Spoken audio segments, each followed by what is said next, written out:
ሰላምና ጤና በያላችሁበት የምድር ጥጉሉ ይድረሳችሁ። ክቡራን የፋሲሎ ኤችዲ ቻናል ቤተሰቦች የሰዓቱን አጫጭር ሰበር መረጃዎች ላስቃኛችሁ መጥቻለሁ።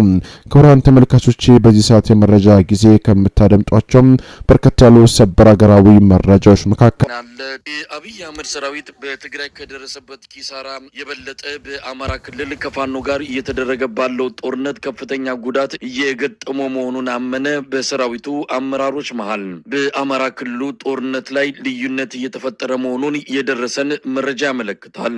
ኤታ ማዦር ሹም ብርሃኑ ጁላ በቀጥታ ምክትሉን ጀነራል አበባው ታደሰ ላይ ባነጣጠረ ውንጀላ ከፋኖ ጋር የገባንበት ጦርነት በተሳሳተ መረጃ ላይ የተመረኮዘ ነው ማለታቸው ተመልክቷል።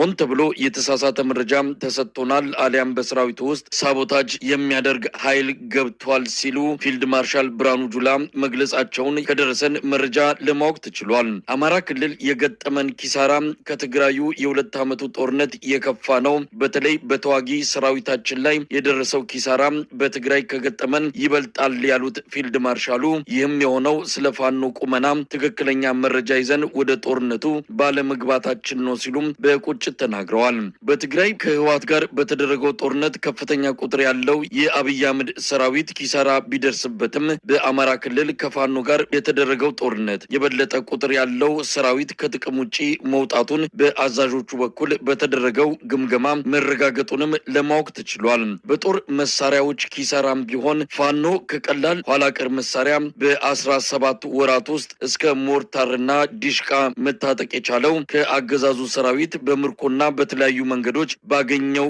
መሳሪያዎች መሆኑን በግምገማ ያነሱት የአብይ አህመድ ጀነራሎች ኪሳራው በእግረኛ የሰራዊቱ ክፍል ብቻ ሳይሆን ከባድ መሳሪያዎችንና ተተኳሾችን ጭምርም በገፍ የተማረኩበት እንደሆነም ተመልክቷል። በአማራ ክልል ከፋኖ ጋር የተጀመረው ጦርነት አገባቡ ላይ ልዩነት ውስጥ የገቡት የአብይ አህመድ ከፍተኛ ወታደራዊ አመራሮች እንዴት እንወጣለን በሚለው ላይ ከፖለቲካ መሪዎች ጋር ሳይቀርም ሰፊ ልዩነት ውስጥ መግባታቸው እየተነገረ ነው። አብይ አህመድ አሁን ባለው ሁኔታ ስለ አማራ ክልሉ ጦርነት ግልጽ የሆነ የመውጫ ስትራቴጂ እንደሌለው የሚገልጹት የአንከር ሚዲያ ምንጮች በአጠቃላይ ብልጽግና በግራ መጋባት ውስጥ እንደሚገኝ አመልክተዋል። ባለፉት 2 ሳምንታት ብቻ በአማራ ክልል ከ5000 በላይ የአብይ አህመድ ወታደሮች የተማረኩ ሲሆን በሺዎች የሚቆጠሩት ከጥቅም ውጪ መሆናቸውን ለአንከር ሚዲያ ከተለያዩ አውደ ግንባሮች ተሰብስበው ከደረሱት መረጃዎች ለማወቅ ተችሏል። በተለያዩ የአማራ ክልል አካባቢዎች የህልውና ተጋድሎ ተጠናክሮ እየተካሄደ ነው። ጎንደር በበርካታ አካባቢዎች ከአብይ አህመድ ሰራዊት ጋር ውጊያዎች ቀጥለዋል።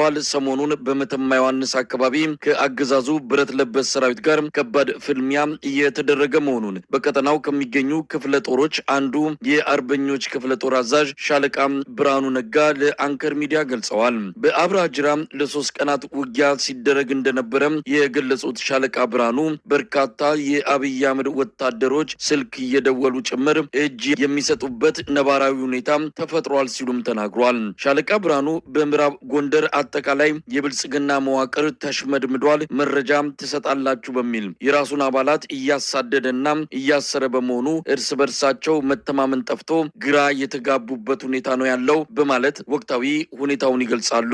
ሻለቃ ብርሃኑ ነጋ በዛሬው ዕለት አብርሃጅራ ወደ ሆልሁመር የጠላት ኃይል ያደረገው እንቅስቃሴ የአርበኞች ክፍለ ጦር ዳኛው ወርቅነህ ብርጌድ ከኢትዮጵያ አቆጣጠር ማለት ነው ከሌሊቱ 10:30 ጀምሮ ሙሉ ቀን ላይ ያለ በጣም ከፍተኛ የሆነ ኪሳራ በጠላት ላይ ደርሷል። እንዲሁም በተመሳሳይ ከምዕራብ ጎንደር ዞን ከገንድዋ ወደ ውዲ ገምዞ ከተማ ሲያቀና የነበረውን የጠላት ኃይል እንዲሁም የአርበኞች ክፍለ ጦር የቆስቁስ ብርጌድና የበላይ ዘለቀ ብርጌድ በጥምረት እጅግ በጣም ከፍተኛ የሆነ ኪሳራ በጠላት ላይ ያደረሱበት ሁኔታ ነው ያለው። እንግዲህ የአርበኞች ክፍለ ጦር ሰራዊት በሙሉ ቁመና ዛሬ የጠላትን ኃይል እየቀጠቀጠ ይገኛል። በነገራችን ላይ ውጊያው በሚገባ በጥሩ ሁኔታ እየሄደ ነው። በምዕራቡ ቀጠና የጎቤ ክፍለ ጦር እጅግ በጣም በርካታ ኃይል አለ። እንዲሁም የተለያዩ የጎንደር የበጋሻው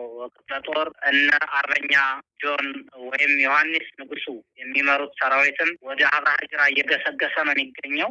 አርበኞች ክፍለ ጦር እና የጎቤ ክፍለ ጦር በጥምረት ወደ ከሁመር ከተማ ወደ አብራጅራ እያቀና ነው የሚገኘው። የጋራ ስምሪት ሰጥተናል። በመተማ ቀጠና የመጣውን ኃይል ያው አሁን እንዳልኩ የአርበኞች ክፍለ ጦር እየቀጠቀጠው ያለው ግን በነገራችን ላይ ጠላት እየተመታ እየተማረከ ነው የሚገኘው። አብዛኛውም እየፈረሰ በተለያየ መንገድ ተደራጅቶ እጅ እየሰጠ ያለበት ሁኔታ ነው የሚገኘው። ከዛ ባሻገር ስልክም በየጋራ ሸንተረሩ ስልክ የሚደውል የጠላት ጸጥታ መዋቅርም አለ ወደ ፋኖ እጅ ለመስጠት እና እጅግ በጣም ደስ የሚል እንቅስቃሴ እያደረግን እንገኛለን። አሁንም ነገም ትግሉ የሚቀጥል ነው የሚሆነው። የዕለት ድሎችን ለእናንተ የምናደርስ ይሆናል። ሻለቃ ብርሃኑ እንግዲህ የእናንተ ኃይል ባለፈው የመተማ ዮሐንስ ከተማን ካገዛዙ ነጻ ማድረጉን የድንበር አካባቢ ቦታዎችን ሙሉ በሙሉ ከስርዓቱ ቁጥጥር ውጭ ማድረጋችሁ የሚታወስ ነው። ከዛም የምዕራብ ጎንደር